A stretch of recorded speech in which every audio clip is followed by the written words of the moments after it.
अगर आपको बिहार में जेडीयू और एनडीए के गुंडा राज पर गुस्सा नहीं आता तो इसका मतलब आपका खून ठंडा हो चुका है, या फिर सच्चाई देख के भी आप कुछ बोलना नहीं चाहते क्योंकि आप ये सोच रहे हैं कि कौन ही इस दलदल में फंसे। लेकिन विपक्ष के नेता आपके लिए इस दलदल में उतरने को तैयार हैं। कल राहुल गांधी और इंडिया गठबंधन के सहयोगी दल ने बिहार को अपराध मुक्त करने के लिए बिहार में चक्का जाम का ऐलान किया है। अगर आपने बिहार के लिए अब आवाज नहीं उठाई या विपक्ष का सहयोग नहीं किया तो वो दिन दूर नहीं होगा जब बिहार की तरह ही पूरा देश इस बीजेपी और आरएसएस के गुंडा राज से त्रस्त होगा।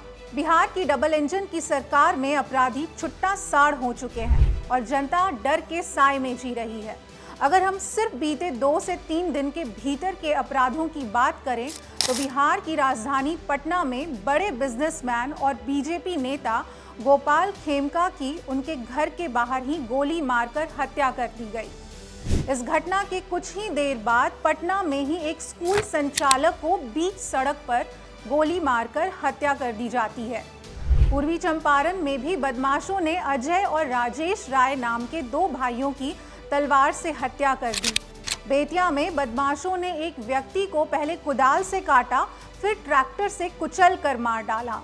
बगहा में एक आपराधिक किस्म के पूर्व मुखिया ने मामूली कहासुनी के बाद अपनी ही पत्नी की गोली मारकर हत्या कर दी।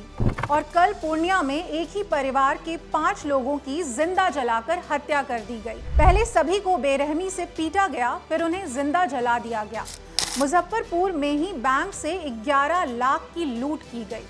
ये घटनाएं तो सिर्फ उदाहरण भर हैं, बाकी हर महीने ऐसी सैकड़ों घटनाएं बिहार में होती हैं।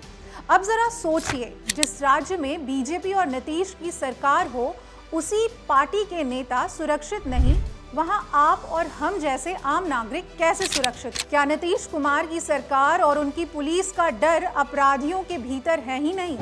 ऐसी घटना करने की हिम्मत उन्हें होती कैसे है? या यूं कहें कि वो किसकी शह से ये अपराधी सुशासन बाबू के सरकार में खुलकर अपराध करते हैं। एक रिपोर्ट के मुताबिक बीते कुछ दिनों में नीतीश बाबू की कृपा से बिहार में हर महीने लूट, हत्या, अपहरण और बलात्कार के करीब 11,000 नए मामले सामने आए हैं। और हैरानी की बात यह है कि राज्य की राजधानी पटना में अकेले इस साल 116 हत्या, 41 बलात्कार के मामले सामने आए हैं। तो जरा सोचिए पूरे बिहार का क्या हाल रहा होगा। नीतीश राज के 17 वर्षों में 53,150 हत्याएं दर्ज हुई हैं। इसके अलावा बिहार में महिलाओं और बच्चियों के साथ होने वाले घिनौने अपराध बहुत तेजी से बढ़ रहे हैं। गुंडे जनता में अपना डर पैदा करने के लिए दिन दहाड़े गैंग वॉर को अंजाम दे रहे हैं।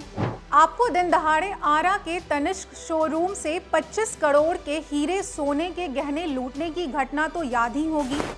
उस वक्त शोरूम के कर्मचारी पुलिस को फोन करते रहे, मगर बचाना तो छोड़िए, पुलिस ने घंटों तक फोन ही नहीं उठाया। पिछले साल नवादा जिले में दबंगों ने सैकड़ों महादलितों के घर फूंक दिए।